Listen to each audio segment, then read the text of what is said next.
Friends, I've got a very simple question for all of you, and here it is. What won't change in the next 10 years? Now, I want you to sit with that question for a second because I promise you it is not the question that you've been asking. The question you've been asking, and the one every appraiser in every Facebook group is asking right now, is what's going to change? What's AI currently doing or going to do to my business? What is the next AVM going to look like? Is technology coming for my license? What's the big UAD 3.6 change going to do to my business? Those are all questions that everybody's obsessed with right now. And I'm going to tell you right up front, they're the wrong questions to some degree. Yes, of course, they're important questions to be asking, but they're not the only questions to be asking. Because while everyone is focusing on what is changing, very few people are honing in on what won't change. Now, if you're a student of history like I am, sometimes the most insightful answers to questions about the future lie in studying what persists in addition to what has changed. Now, if you're new here, welcome. I'm Blaine, appraisal company owner, investor, martial artist, and former Zen monk. And I've spent years helping appraisers and entrepreneurs build businesses that grow beyond them and eventually can be sold. And I appreciate you being here. And by the way, don't subscribe yet. Don't like anything. I haven't earned it. I want you to watch the video first. And if I give you something worth coming back for, then you can like and subscribe. And by the way, the guy who asked those other questions that I mentioned in the intro, well, it's none other than Jeff Bezos. Love him or hate him, he's built a few businesses that you might have heard of. Somebody once asked him in an interview, what's going to change in the next 10 years? And he stopped them and he said, that's not the interesting question. The interesting question is what's not going to change. Because when you know what's permanent, that's what you build your whole business around. And his answer, by the way, was almost embarrassingly simple. He said, essentially, people will always want lower prices and faster delivery. That's it. And he wasn't wrong. That's the whole insight. And of course, he's built one of the largest companies on the planet on top of that one boring, obvious sentence. Now, here's why I'm bringing this up today. Everyone in our industry, in a bunch of industries, is white knuckling it through every headline about AI, artificial intelligence, every new valuation tool in our industry, every automated review product, the appraiser is going the way of the buggy post gets shared into every group chat within about 6 minutes of getting published. And I understand the anxiety. I do. I run an appraisal company. But I want to spend this episode doing something different than adding to that panic. I want to hand you a list. 8 things about your business, your clients, and this profession that I don't believe are changing in the next 10 years, no matter how fast the technology moves. Now, I call these things the constants. You could call them invariants, things that don't change. But friends, if you build your business on these 8 things instead of chasing every shiny piece of software that comes down the pike, you're going to be just fine. In fact, you're going to be better than fine. You're going to be positioned while everybody else is still panicking. Now, before I give you the list, I want to name something because I think most of you are living inside of it right now without realizing it. You are playing defense against a moving target. Every single day, there is a new tool, especially a new AI tool, a new valuation model, a new claim about accuracy, maybe a new form that's coming out that's not really a form. And you're there trying to track all of it. You're trying to stay one step ahead, trying to figure out if this is the year that it all finally comes for you. And it's an exhausting way to run a business. And I'm happy to say you will never win that game. The technology is always going to be faster than your ability to track it, always. And it's not a criticism of you. That's just the math. Software updates monthly. You and I don't. So if you're spending your energy trying to outpredict the next update, you're fighting on ground that the enemy chose, not ground that you chose. And friends, I don't care what arena, what business or industry you're in. You never want to fight on ground that somebody else picked for you. In fact, the great Sun Tzu, the military leader from China, taught us in The Art of War how to strategically win when the battleground is not in your favor. Now, here's the shift that I want you to make today. Stop playing defense against what's changing and start playing offense on what's permanent. Because those are 2 completely different postures. One has you reactive, anxious, and always a step behind. The other has you responding, responsive, building deliberately and intentionally, and on ground that isn't shifting and moving. So let's start with the foundation because everything else on the list sits on top of that foundation. So constant number 1, people trust people more than they trust systems, especially when money, or in this case, real estate, is on the line. Now, think about the biggest, scariest financial decision in a person's life. We say it all the time. What's the biggest investment most people make? It's a house. buying a house, getting a loan, fighting a tax assessment. In every single one of those moments, a human being wants another human being standing across from them, not a screen spitting out a number with no face and no emotion attached to it. That's not me just being an old boomer. I'm not a boomer, but maybe I sound like one sometimes. It's how people are wired when the stakes go up. The higher the stakes, the more a person wants a human being that they can look in the eye. The more the stakes go up, like with a big real estate investment, the more human beings want another human being to take them by the hand and walk them confidently through the challenges. And AI doesn't change that deep wiring just because the technology is changing. It can't. It's not a software problem, it's a people problem. It's a human problem. And people haven't changed nearly as fast as the technology around them has, nor will they anytime soon. So that's constant number one. People want to be led by people. Constant number two, the system, specifically for appraisers, real estate agents, and lenders, the system is built on compliance and on regulations and is always going to want somebody independent to sign off, specifically on value, not because AI can't estimate a number, but because someone has to be liable for it. And I want you to listen carefully to this one, because I think a lot of you are missing the actual argument here. Nobody's claiming AI can't produce a number. Well, maybe somebody is, but I'm not. It already can, and it's been able to do it for decades, by the way. AI, artificial intelligence as a title and as a study, has been around since the 50s. Automated valuation models, AVMs for the uninitiated, have been around for decades, and they're getting better. That was never the real question. The real question is, who's accountable when that number turns out to be wrong? When a loan goes bad, when a court case turns on value, somebody has to be able to point to a licensed, accountable human being and say, you signed this. You're responsible. A piece of software can't carry the liability. It can't be deposed by an attorney. It can't lose its license. And until that legal architecture and the regulatory framework that's built on it changes, and friends, I promise you, that architecture moves slower than a church potluck. Somebody with a license and a signature is going to be required in that change. In that chain. It's not my opinion. That's how our entire lending, appraisal, and legal system is built. Constant number three, judgment under question or ambiguity will always be an issue. Now, here's where I want you to kind of really lean in, because this is the one that should give you the most confidence about your future and your business. AI is extraordinary at pattern matching. That's what it does. That's what it's good at. It's a very complex, algorithmically amazing pattern matching system. That's all it is essentially at this point. And I'll fight anyone on this topic, not because I'm smarter than it and somebody who works in that field, but precisely because that's what those very people tell us. AI at this point is an extremely fast pattern matching machine that matches patterns based on what it's trained on. Essentially, that's it. Feed it 1,000 transactions that look like the one in front of it, and it'll spit out a number fast and often accurate. But you know as well as I do that plenty of your assignments and my assignments don't look like the 1,000 before them. The comps disagree. The market's moving in a direction that the data hasn't caught up to yet.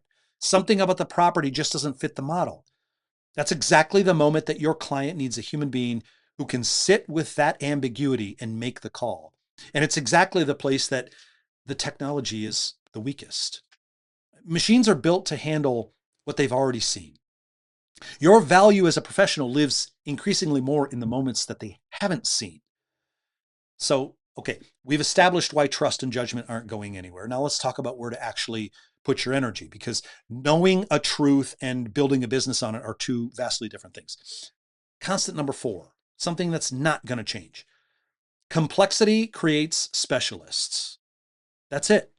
Now, the good news that most appraisers are too anxious to see clearly right now is that there is complexity, and then it does create specialists. As the automated tools eat up the simple, what we often call cookie cutter, straightforward assignments, two paths open up in front of you.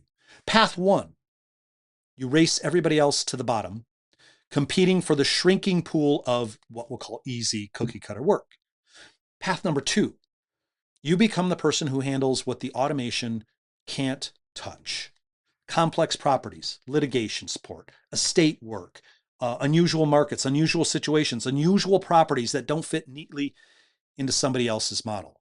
Friends, The appraiser who leans into complexity isn't fighting the technology. They're using it to clear the competition out from underneath it. Every appraiser who quits or gets squeezed out doing the easy cookie cutter stuff is one less competitor standing between you and the harder, better paying work that you could be doing instead.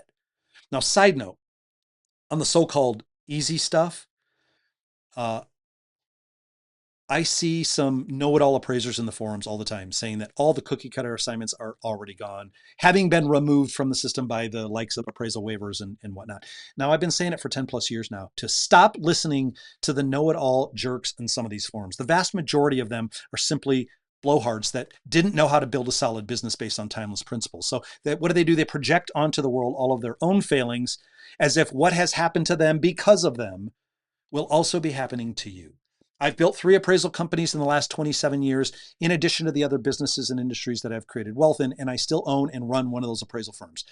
While a large portion of our business is in the private side of the appraisal business, divorce and estate and so on and so forth, we also have a pretty large lending division that does a ton of business, most of which I can still easily classify as cookie cutter. No, all of the easy stuff has not been gobbled up by waivers. Has some of it? Well, yeah, of course. That's exactly what the waiver is designed for, and that's not a bad thing. You might think it is. It might be bad for you and your business, but not every home or transaction needs an appraisal on it. The technology is simply caught up to that fact, but it's not all gone, and there are thousands of appraisers around the country who can attest to that fact. So stop, please, stop listening to the goobers telling you to close down shop and go fishing just because they suck at business. Okay. Constant number 5, the thing that's not going to change. Communities are all unique and different from one another, and the value of knowing the neighborhood does not get replaced by more data. It gets more valuable as the data gets noisier. And trust me when I say data often makes things noisier. A national model might be able to tell you the average in your area, but it can't tell you that the house on the corner backs up to a busy road or a railroad that nobody driving by would notice on a map. It can't tell you that one street in an otherwise fine neighborhood carries maybe a reputation that the data will never capture. That kind of knowledge isn't some kind of soft feel-good skill that you list on a resume. It's called information asymmetry, plain and simple. You know something that the model doesn't. And in any market anywhere, information the other guy doesn't have is worth something. It's worth money. Will the AI eventually be able to know some of that stuff? Yeah, probably, but it's not there yet. And it gets the important stuff completely wrong all the time. If you aren't using AI in any meaningful way, you might not know that, but we do use it, and we see just how bad it really is at the things beyond writing, say, fast code and coming up with content and ideation and creating dashboards and making crappy images. But the bottom line, AI is really good at the things it's good at, and it's completely unreliable at the things that it's not, which far outnumber the things that it is good at right now, in my opinion. That's constant number 5. Constant number 6, relationships compound. Now, I want you to think about this in terms of 2 completely different businesses. Business 1 is entirely dependent, say, on AMC assignments. Nameless, faceless orders coming through a portal in a rotation from people who don't know you, they don't know your name, and they couldn't care any less about you.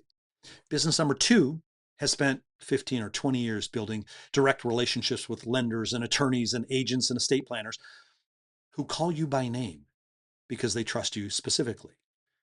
That second business has something no algorithm, no update, no faster piece of software can shortcut.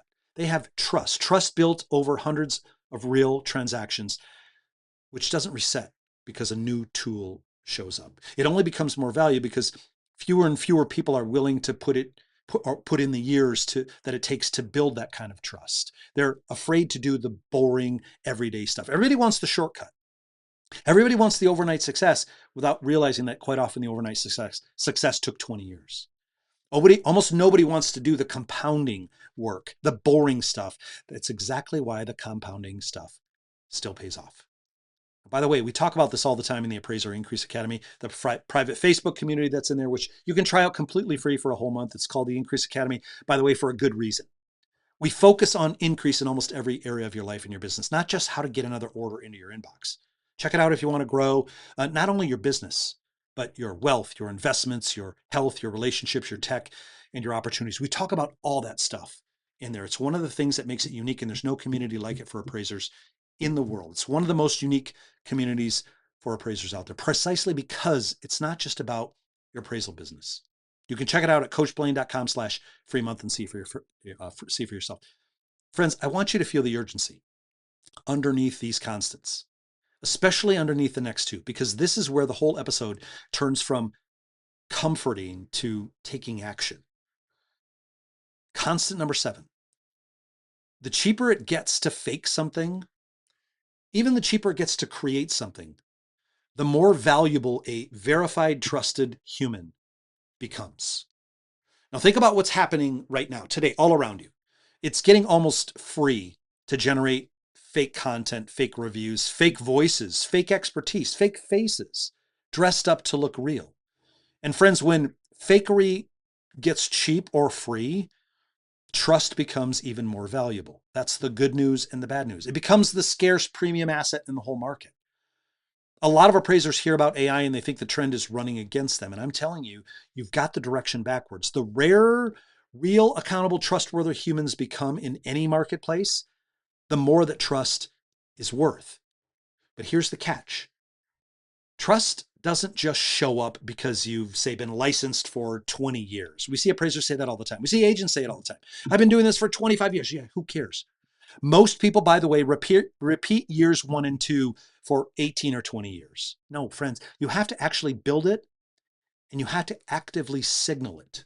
Sitting quietly doing what you think is good work and hoping people notice isn't a strategy anymore, if it ever was. That's constant number 7, something that won't change. Constant number 8. Somebody will always need to explain why a number is what it is. Now, this one right here reframes everything you think you're selling. You are not selling a number. You never were. Clients, lenders, courts, they don't just want an output dropped in their lap. They want to understand the reasoning behind the output so that they can actually trust the conclusion and then make a good decision. A piece of software can generate a value. It cannot sit across the table from a nervous first-time home buyer, for example, or maybe a couple divorcing, or a family trying to settle dad's estate and explain in plain language to a scared human being something that they can actually understand, why the number is what it is. That explanation, that translation from technical to human, friends, that's the real service. The number was always just the byproduct. You thought your appraisal was the product, but you've been the product this whole time. If your entire business model has been built on doing the simple, commoditized, anybody can do it version of this work, AI didn't create your problem. It simply exposed one that was already sitting there. That business was fragile long before any of this technology showed up. It was fragile the day you built it around volume instead of around value, around being interchangeable instead of, say, being irreplaceable. AI didn't break anything that was actually strong. Now, I'm not up here telling you to be anti-technology. I say in the Increase Academy all the time, I am not anti-AI. I'm just an AI realist. I use the tools every single week to make my own life and business better. This isn't about rejecting AI. It's about being honest with yourself about what you were actually building this whole time. Were you building a business rooted in trust and judgment and relationships and explanation, the things on this list that don't move? Or were you building a business rooted entirely on being fast and cheap at a task that a machine was always eventually going to do faster and cheaper, by the way, than you can? It's not a rhetorical question. I want you to actually answer it for yourself before we close this session out. If you built a business that the machines can eventually do better and faster, then yes, you're going to be exposed and eventually replaced. But if you built a business based on principles, on axioms, on values that never change, then the technology, the AI, the what's artificial simply becomes a helpful tool to amplify those principles, those constants, those invariants. So here's what I want you to do this week. I want you to take these 8, go back and watch this again, write them down, go into the comments, go into the show notes and copy and paste them. Run your business through them like an audit. In fact, I did a whole podcast back in February called Your AI Bullshit Detector, where I gave you an auditing tool called the Amplify framework, where each letter of the word amplify, AMPLIFY, each one of those was a tool or a framework to judge or run all your AI tools through to help decide which ones were useful and which ones were just a waste of time. I want you to use the principles that we've talked about in this episode, the 8 tools of this framework, as something of a template for your life and for your business. Trust, liability and accountability, judgment in ambiguous situations, specialization when things get complex, local knowledge, relationships, compounding, verified trust in a world of fakes, the explanation behind the number. Go down that list and ask yourself honestly, which of these is my business actually built on right now? And which of these have I been ignoring completely? Because I promise you, friends, most of you reading this or listening to this have got one or two of those working for you by accident, and the other six just sitting there completely untouched. That's not a business built on purpose. That's a business built on whatever happened to work at the time, and then you just kept repeating it. Pick just one this week. And if you've been living entirely off AMC orders with zero direct relationships, well, then go make one freaking phone call to a referral source that you've been meaning to reconnect with. If you've been chasing every easy cookie cutter assignment because it's comfortable, well, I don't blame you. But go raise your hand for the next complex assignment and build your skills. We call it upskilling. The next one that crosses your desk, instead of passing it off.